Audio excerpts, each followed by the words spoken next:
کہ انسان نے بت کیوں بنایا، اس کو کیا چیز نے تنگ کیا، وہ کیوں اتنا سفوکیٹ ہوا، وہ کیا کریوسٹی تھی، وہ کیا سائیکالوجی تھی بیک اینڈ کے اوپر جس نے اس کو مجبور کیا کہ وہ اندیکھے خدا کے بجائے ایک ٹینجیبل خدا جس کو وہ چھو سکتا ہے اس کی عبادت کرے۔ یہ بڑا سوال ہے زندگی کے اندر۔ اس کا بیک اینڈ کے اوپر اگر ہم موسیٰ علیہ السلام کی سٹوری دیکھیں کہ موسیٰ جو تھے نا علیہ الصلوۃ والسلام، وہ کلیم اللہ تھے۔ جب وہ اللہ سے کلام کرتے تھے تو آواز تو سن رہے ہیں اللہ کی، وہ بات کر رہے ہیں، لیکن اسٹل ان کے پاس ایک کریوسٹی ہے۔ وہ کیا کہتے ہیں، اے اللہ مجھے اپنا آپ دکھا، میں تجھے دیکھنا چاہتا ہوں۔ اور یہ یہودیوں نے بھی ایک دفعہ جو ہے نا بات کی تھی کہ ہم لن نؤمن لک، ہم ہرگز اللہ تیرے اوپر ایمان لے کے نہیں آئیں گے، ہم ہرگز جو ہے نا رسول کے اوپر ایمان لیں گے حتی نری اللہ جہر، جب تک ہم اپنے نیکڈ آئی سے، اپنی آنکھوں سے، اعیانا، جب تک ہم اللہ کو نہیں دیکھیں گے تب تک ہم ایمان لے کے نہیں آئیں گے۔ اہل کتاب نے، جو منکرین ہیں، جو ڈینائرز ہیں، انہوں نے تو انکار کیا کہ جب تک دکھاؤ گے نہیں،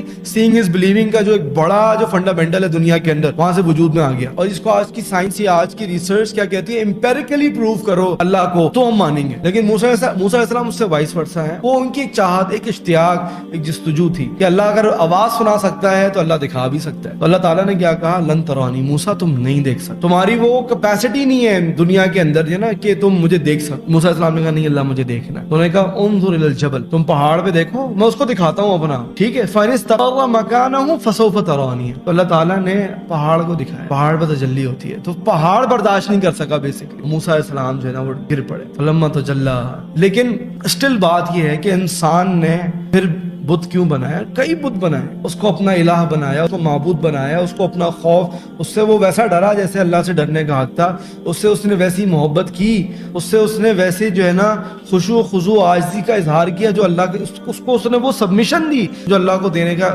حق تھا، اس نے اس کے ساتھ وہ راز و نیاز کی باتیں کی جو اللہ کو دینے کا حق۔ اور حدیث میں بھی آتا ہے نا کہ اہل جنت جب جنت میں چلے جائیں گے ان کو بڑے بڑے محلات، دنیا کے برابر جنتیں مل جائیں گی، ایک ایک دو دو دنیا کے برابر، لیسٹ جو سب سے چھوٹی دنیا ہے وہ اتنی بڑی ہوگی، اور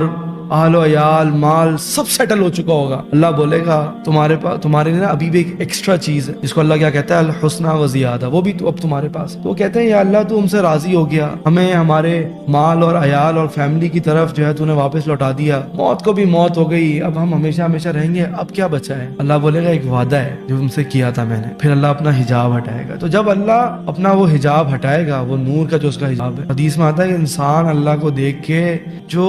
سب سے بڑی ڈیزائرز کا جو پینیکل جنت ہے اس ڈیزائر کو بھول جائے گا، جو ٹینجیبل ہے، چاہے وہ جنت کی شراب ہے، چاہے وہ جنت کی اور نعمتیں ہیں، اس کی لذتیں ہیں، اس کی راحتیں ہیں، وہ بڑی امپائر ہے، اس کے کوئی تکلیف نہیں ہے، لا مقطوعۃ ولا ممنوعہ، کوئی سپلائی کے اندر جو ہے نا کمی نہیں ہے، کوئی چیز پروہیبٹڈ نہیں ہے، کھلا انا جو تم نے کرنا ہے تم کرو، اس سب کو بھول جائے گا انسان۔ تو یہ اللہ کو دیکھنا اور وہ چاہت تھی جو موسیٰ علیہ السلام نے پازیٹیولی لی، اور انسان اس کو کیا کرتا ہے، نیگیٹیولی کرتا ہے، کیونکہ وہ جو غیب ہے نا، اصل تو گیم یا اصل جو چیلنج، اصل جو امتحان، وہ غیب کا امتحان ہے بیسکلی۔ انسان جو ہے نا برداشت نہیں، جب وہ برداشت نہیں کر پا رہا ہوتا وہ بت بنا دیتا ہے، وہ کوئی صنم بنا دیتا ہے، وہ کوئی اوثان بنا دیتا ہے، اور پھر وہ اس کے سامنے وہی سارے کام کرتا ہے کیونکہ اب وہ اس کو اپنی آنکھوں سے دیکھ رہا ہے۔ امتحان بیسکلی کیا ہے کہ اللہ کہتا ہے ایک ٹائم تک میں تجھے نہیں دکھاؤں گا، اس کے بعد میں تجھے